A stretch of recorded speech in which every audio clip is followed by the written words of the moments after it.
بسم الله الرحمن الرحيم الحمد لله رب العالمين والصلاة والسلام على أشرف الخلق أجمعين سيدنا محمد وعلى آله وأصحابه والتابعين ومن تبعهم بإحسان إلى يوم الدين.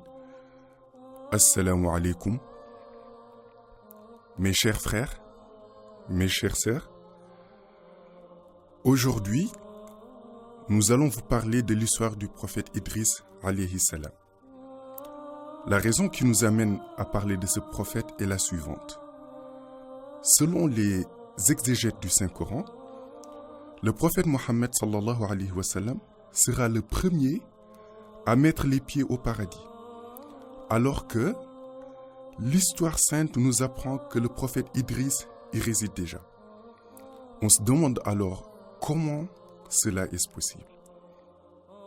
Nous pouvons dire que la mission de ce prophète est particulière dans la mesure où les rapports développés avec le monde invisible sont plus intenses que ceux qu'il a pu nouer avec le monde sensible. Selon l'histoire sainte, il existe 124 000 prophètes, parmi lesquels 313 ont été envoyés sur terre et 27 parmi ces 313 sont cités dans le Saint-Coran. Leur mission dépend du contexte dans lequel ils ont été envoyés. Il y en a qui ont reçu une mission sur terre, shahada, qu'on peut qualifier d'apparente ou explicite, et d'autres ont reçu une mission basée sur la haqiqa, c'est-à-dire le côté caché, le côté ésotérique. Certains prophètes ont l'avantage d'avoir les deux types de missions lorsqu'ils ont été envoyés sur terre, c'est-à-dire qu'ils bénéficient aussi bien d'un ancrage dans le monde sensible que dans celui du monde caché.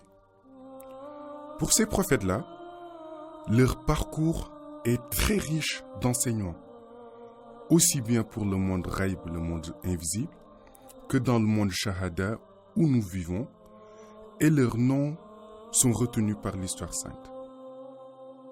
C'est le cas du prophète Idriss alayhi salam, qui occupe une place non négligeable dans l'organisation dressée par Dieu et entourant sa relation avec le monde des réalités cachées. Mais, pour comprendre la parole de Dieu qui stipule que le prophète Mohammed sallallahu alayhi wa sallam s'introduira en premier au paradis, il faut distinguer les différents sens de la notion de présence selon le contexte. En effet, le prophète Mohammed sallallahu alayhi wa sallam a toujours été présent au paradis, mais de façon spirituelle, car toute la création provient de la lumière divine et la première chose créée fut la lumière du prophète Mohammed sallallahu alayhi wa sallam. C'est ce qu'on appelle la réalité mohammedienne. Toutes les illuminations du paradis qui scandent à longueur de journée Salaman Salaman tirent leur éclat du ciel qui surplombe le paradis et qui est nommé Al-Haqaiqul Munzil. Ce ciel tire sa source de la lumière prophétique. C'est d'ailleurs à partir de ce ciel que le soleil et la lune ont été découpés. La seconde manifestation de la présence spirituelle du prophète Mohammed sallallahu alayhi wa sallam réside dans l'incrustation de son nom à travers les termes de La ilaha illallah Muhammad Rasulullah dans tout ce qui est accessoire et matériel au paradis, ce qui constitue une preuve irréfutable de la primauté de la présence du prophète Mohammed sallallahu alayhi wa sallam. La présence physique, quant à elle, aura lieu après la cérémonie officielle marquant l'épilogue du jour du jugement dernier. C'est sur cette deuxième présence que se réfèrent les gens pour dire que nul n'entrera au paradis avant le prophète Mohammed sallallahu alayhi wa sallam. À ce titre, quand se terminera la cérémonie, le prophète Mohammed sallallahu alayhi wa sallam s'acheminera et entrera au paradis Illiyin, escorté par les compagnons dont les plus distingués seront les 4 khalifes, le grand pôle secoureur et ses khalifes, les pôles secoureurs qui ont été envoyés pour revivifier l'islam en leur époque, et ainsi que quelques saints. Ils seront suivis d'individus qui auront reçu l'agrément divin et se dirigeront vers le paradis après qu'ils aient franchi le pont Sirat. Une traversée qui se fera au moyen d'hélicoptères pour certains et de bateaux pour d'autres. Certains se serviront de leur inayatu rabbani, cette boule de lumière qui leur servait de moyen de locomotion quand ils voyageaient dans les cieux. Après l'étape du Sirat, toute l'assemblée se dirige vers le paradis et à 200 mètres des vitrines édéniques, toutes les lumières s'éteindront pour rendre hommage à Sayyidina Omar ibn Khattab qui, sous son khalifa, s'est chargé d'équiper toutes les mosquées d'éclairage. Le prophète lui demandera de s'avancer jusqu'à 100 mètres du paradis. À ce moment, toutes les lumières se rallumeront et il laissera le prophète le précéder et entrer en premier au paradis. L'histoire du prophète Idriss alayhi salam aura marqué le monde ghaib, invisible. 2 faits majeurs ont rendu sa mission palpitante et extraordinaire. Le premier est la façon dont il a rendu l'âme. Généralement, les prophètes, toujours en connexion avec le monde invisible, sont informés du déroulement de leur mission et de toutes les étapes à franchir pour mener à terme leurs objectifs. Ils savent donc à quel moment débute leur mission, mais aussi à quel moment elle prendra fin. Le prophète Idriss a commis un impair par rapport aux informations reçues provenant des hautes sphères de la réalité vraie. Il a effectivement donné rendez-vous à son peuple 24 heures après la date présumée de sa mort. Dans ce monde ghaib si bien organisé, tous les acteurs de cette vie ont des tâches particulières et aucune dérogation ne leur est accordée quant à l'accomplissement des décrets divins. Donc, 48 heures avant la rencontre avec son peuple, il annonça son souhait de leur parler et de leur confier certaines choses. Ainsi, 24 heures avant cette réunion avec son peuple, l'ange Jibril alayhi salam se présenta à lui pour l'informer de la fin de sa mission. Il lui rétorqua qu'il ne pouvait pas partir à la date indiquée car il devait honorer certains engagements, sinon sa mission laisserait un goût d'inachevé. L'ange Jibril s'en retourna au ciel et informa Dieu de la situation, qui lui demanda de tout remettre entre les mains de l'ange de la mort, qui doit accomplir la lourde tâche qui lui est assignée, à savoir prendre l'âme d'Idriss au 6e ciel. Ainsi, un subterfuge fut trouvé par les 2 anges. L'ange de la mort emprunta l'apparence de l'ange Jibril sous prétexte d'accompagner Idriss afin qu'il s'entretienne avec Dieu dans les sphères célestes. Le prophète Idriss, obnubilé par le discours qu'il devra tenir devant son peuple, ne se rendit pas compte que celui qui se tenait devant lui n'était pas l'ange Jibril. C'est ainsi que l'ange de la mort le prit sous son aile et alla avec lui jusqu'au 6e ciel aux abords de l'actuel siège du prophète Mohammed sallallahu alayhi wa sallam, puis lui dit qu'il avait enfin une occasion de retirer son âme au 6e ciel conformément à l'ordre divin. Or, le Seigneur lui avait demandé de ne pas le contraindre à le suivre eu égard de sa prophétie. L'ange de la mort fit ensuite savoir au prophète Idriss qu'il devait s'en tenir à sa mission qui consistait au retrait de son âme au 6e ciel et que le reste n'était plus de son ressort. C'est en conséquence de tout cela que le prophète Idriss mourut au 6e ciel sur la place qui abrite le siège du prophète Mohammed sallallahu alayhi wa sallam. Pourquoi le prophète Idriss était au paradis? Le prophète Idriss avait demandé à visiter le paradis, ce que Dieu lui accorda, mais lui précisa que cette visite ne se fera pas physiquement, que seule son âme voyagera. Dieu le mit en rapport avec 4 des anges qui gardent le paradis pour l'escorter. Il entra dans un couloir appelé Wasila, qui est près du siège du prophète Mohammed sallallahu alayhi wa sallam. C'est l'un des plus beaux couloirs du paradis, bien que tout soit beau en cet endroit. Ce couloir est proche de la mer appelée Salsabil, dont les ondulations des vagues et les flots offrent un spectacle magnifique.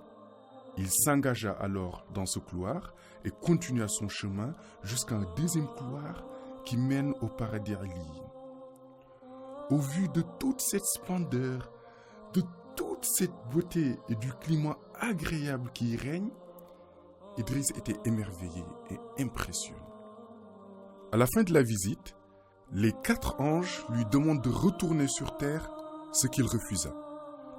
Il leur répondit qu'il ne pouvait pas sortir car Dieu a dit que celui qui rentre au paradis n'en sortira plus jamais et que c'est pour l'éternité. Les anges se disent, si nous le forçons à sortir, nous briserons le pacte scellé avec Dieu, à savoir, celui qui rentre au paradis n'en sortira pas. Dieu, dans son immense bonté, reconnaît que s'il ordonne de sortir Idriss du paradis, sa parole n'aura pas été tenue. Étant donné qu'Idriss n'est rentré au paradis qu'avec son âme, il demanda aux anges chargés de sa protection et qui l'accompagnaient lors de cette visite guidée d'aller chercher un cercueil de lumière que l'on a créé à partir du nom de Dieu appelé Salam et d'y introduire son âme. C'est pour cette raison que lorsqu'on se rend au paradis, à la place nommée Wasila, on y trouve l'âme d'Idriss enveloppée dans un cercueil de lumière et gardée au frais.